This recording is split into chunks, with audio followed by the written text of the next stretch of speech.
中选会伫初三公布选举公报，这内面的证件是真多元，有一寡证件绝对是你料想袂到的，而且伫咧证件发表会的服装打扮搁较用心，带观众朋友做回来看。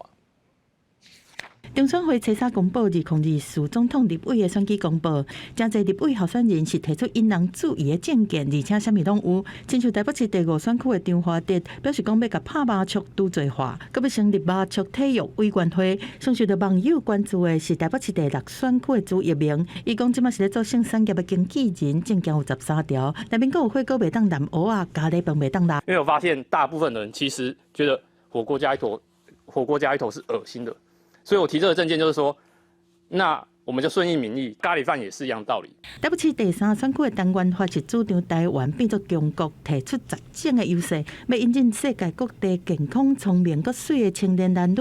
另外，中华第1选区的苏君杰是开20万参选，就是为了要向伊介意的女性求婚嘛，写入去证件。说真的，我认识那个女孩子已经认识10几年了，所以我就想说，想要利用这次的机会啊。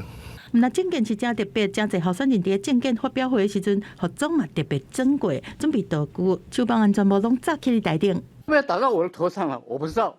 以我许建明呢，我是一个非常贪生怕死的人，我一定要带上超级钢盔。为什么？否则晚上我无法睡觉。一直赚钱，一直赚钱，然后呢，就要把这些钱呢，就要分散给谁？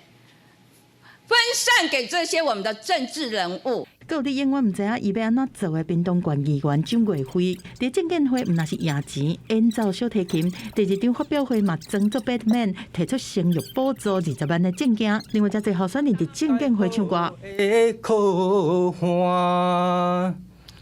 我唱歌应该比高嘉瑜好听一点点。记者综合报道。